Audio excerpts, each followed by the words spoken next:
Happy Sunday, everybody. I hope that wherever you are and whatever you are doing, you are having an amazing weekend. It is a bit dark in the garden today. We have cloud cover. We even had a little bit of rain earlier, although I also had the watering on before it started raining. And I will tell you later a cautionary tale of woe relating to irrigation and the fact that we live with a well rather than mains water. Everything in the garden has been continuing apace since I left just over a week ago to go and drive that car all the way to Colorado with Michael. Don't worry, there is a video coming soon on this channel about it. But everything has kind of become a little overgrown while I've been away. And I haven't had a chance to do anything with it yet. I don't know if I will. I was really super exhausted after my trip, and so I've been taking it very steady today. But you know what? Everything's doing really nicely in the garden. We've got this sage has really taken off. So has my basil. My basil just smells amazing. Italian food awesomeness. We've got the garlic chives are doing really well. The rosemary's doing really well. The chamomile is still taking over, and now I didn't make any chamomile tea. I really ought to get on that. My parsley has exploded, literally. My carrots are doing well, and here, this is a volunteer potato from last year. I don't know what variety it is. There's another one over there in the corner hiding. I'm just going to leave them and see what happens, because why not? Extra potatoes are always good and enjoyable. And my cauliflowers are continuing to sprout, which is wonderful. I'm going to be cutting some of those away. The bees really like them, so I've left them where they are. The broccoli is still providing amazing amounts of food. This is something that's kind of interesting. This broccoli almost looks like the old school, the broccoli that was over the other side. But all this broccoli is doing really well and growing well. My celery is doing well. My sweet potatoes are doing well. I've never grown sweet potatoes before, so we'll have to see what they are like when I dig them up. My sprouts. I'm going to have so many sprouts in time for Thanksgiving and the holidays. So I hope everybody likes sprouts. We've also got loads and loads and loads of beans. My wonderful wife, Kate, while she does a lot of woodworking and she loves the fact that I grow a lot of fruit and vegetables, she doesn't come out into the garden and harvest things herself while I'm away.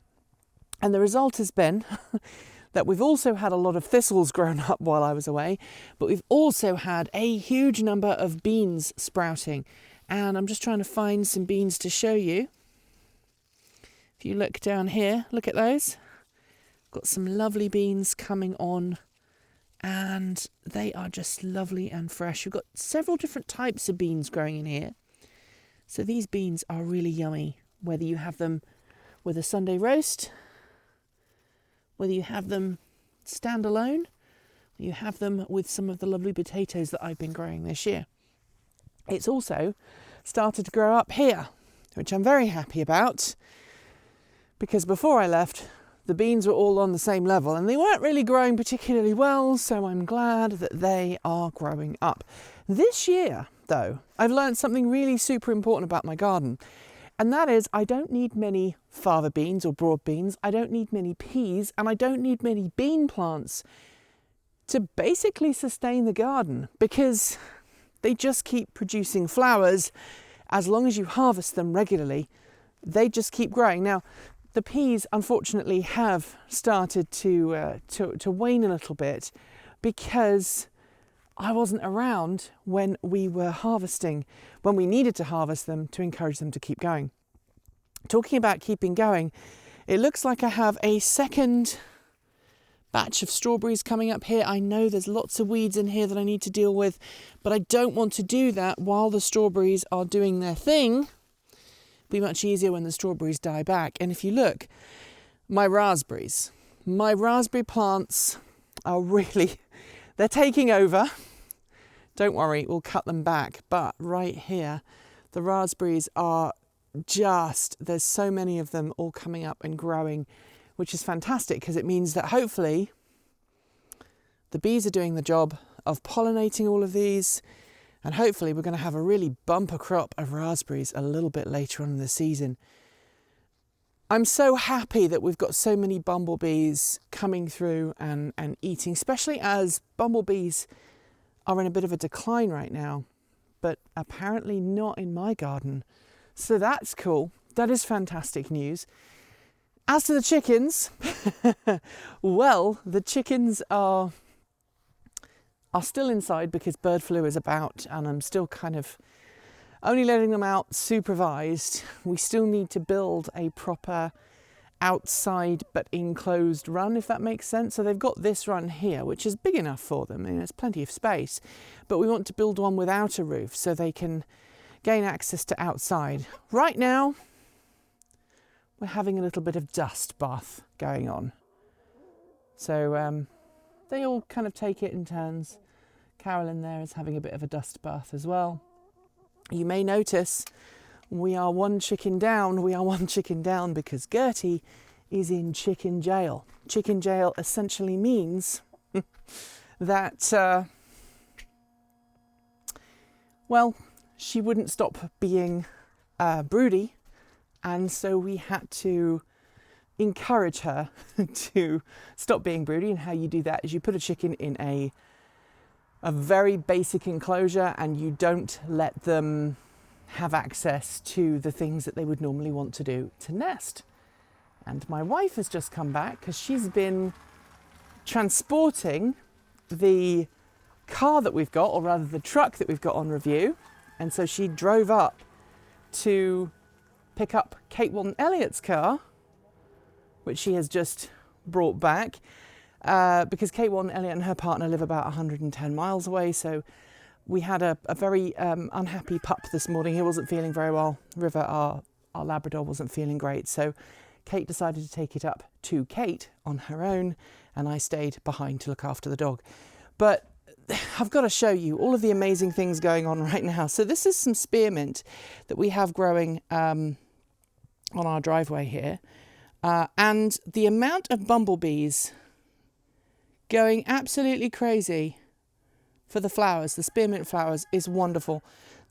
There must be about 20 or 30 bees on this right now, and it is truly amazing to see just how many bees we've got. We've got some more spearmint there, and as you can see, the lawn is very dry, and it's very dry because we've had no rain. Now, here comes my cautionary tale, because you'll see here, this part of the lawn is all green, and that's because this is where we've been having our sprinkler system to keep our vegetables that are this side of the garden, the vegetables in tubs, happy and healthy. Also our Christmas tree. So our horseradish here has been kept happy and healthy by water. We have our potatoes and obviously our lettuce and our parsnips kept happy by water. And here, these are our second crop potatoes. They're really growing incredibly well. Now, that's all great and good, and we've been running the sprinkler for this about an hour a day. And we have two sprinklers, one connected to the vegetable plot on the other side of the garden, and one connected here, and the fruit trees kind of get a little bit as well. But this morning, something truly terrible happened, and in order to explain that, I'm going to walk through the dug up part of the garden from where the gophers have been making their camp this year. I'm going to walk under this cherry tree, and I'm going to walk towards our pump house. So for those who don't know, if you live in the country and you don't have access to mains water, you probably end up having a pump house. And this morning, bad things happened. I'll just open this door here and show you the terror that is the pump house. So right here, water comes up from the pump and it goes into that big tank, and there is a low pressure water switch there. And yes, that is Wi-Fi. We have a Wi-Fi extender in this particular building so that we can get Wi-Fi across our property. So this morning, River wasn't feeling very good and she vomited. And so we woke up early, we cleaned up that by filling up the carpet cleaner and cleaning that. Then my wife decided she was going to have a shower, and then I had a shower and I ran the sprinkler on the garden to make sure it was nice and healthy for the vegetables. And then what I managed to do was, my wife was like, well, these hedges that you've got at the side of the road here that we're trying to grow a hedgerow, they're looking a bit rough. They look like they could use some water. And I'm like, yeah, they really could. So what I decided to do was put a sprinkler over here too. Now, we're normally really careful about our water usage because while where we live is not in a drought, we have to be careful because you have to make sure that you have enough water, especially we live in a forest fire area, or potential for forest fires rather. And so we want to make sure that we keep everything in good condition and that we are good stewards. However, this morning, with all of the water usage, one after another, I discovered that it's possible to drain. It's possible to drain the water tank in our water pump room and run out of water to the point that the low pressure switch activates and the whole thing refuses to pump water. And what followed was about an hour of me cursing in the pump house, trying to coax the water pump into refilling the tank so that we could then carry on with the rest of our day. Now, the aquifer that we tap directly into from the well has plenty of water. There's no risk of the water actually running out.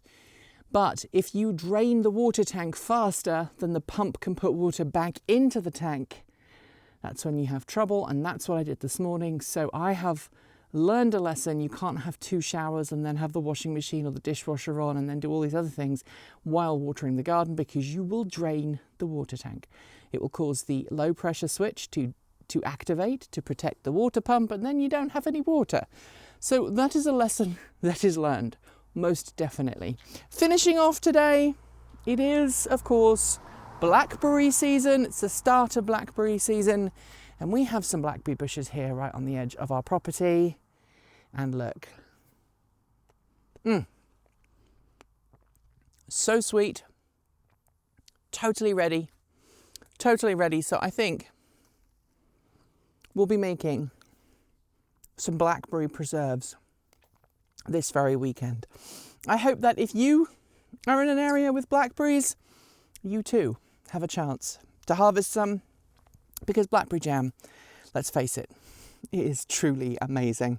That is it for today's video. If you liked it, please consider giving it a thumbs up and sharing it with your friends. And don't forget to leave your thoughts below or in our free to join Discord chat room. There's a link in the video description. And if you really liked it, why not leave us a super thanks? It is super easy to do, and everything you send goes towards helping us make great content, which frankly would be very appreciated because we had to buy a new camera this week. It's a long story. If you haven't already, make sure you subscribe to this channel and our main channel, Transport Evolved, and give the bell a gentle ring to make sure you're told when our next video goes live. Thanks on behalf of the entire TE crew go out to everyone who makes this channel possible. That includes everyone who supports us on Patreon and YouTube, as well as those of you who just watch the video and share it with your friends and family. If you are a supporter at the charged up level, you'll see your name right here on my right hand side. And as always, while you may have just joined, so you may not see your name listed, we will do our best to add it ASAP. Thanks to our self-driving tier supporters. They are Chris Maxwell, Pedro Pinheiro, Patrick Boyarsky, Bennett Elder, Brian Newton, Dave Kitchen, Michael Goad, Ricky Leon, Andrew Martin, Guido Drahota, Brophy Wolf, Tadler in the Gong, Gordon C, Stephen O'Donoghue, Carl Hodgson, Anthony Coates, Regine Fellows, Dan Blair, Jim Burness, Chris Asentar, Chris and Michael Johnson, Peter Dillinger and Denny Hyde, and of course, super out of this world thanks to our Starman level supporters, Anonymous Freak, Marcel Ward, Reggie Watts, Rory Litwin, Joe Bresney, Reed R, JP Fagerback, Russ, Will Graylan, Matthew Drobnak, Kevin Burrowbridge, John Lyons, Andrew Glenn, Paul Conway, Laura Reynolds, and last but not least, Ian. If you'd like to be part of that amazing group, you know what to do. You can follow the link below, or in fact, you can support us through Patreon, Bitcoin, Ko-fi, YouTube, or by buying something cool from our swag store. I will be back next weekend with another garden update. and hopefully I'll have made some blackberry jam by then. But until then, keep evolving.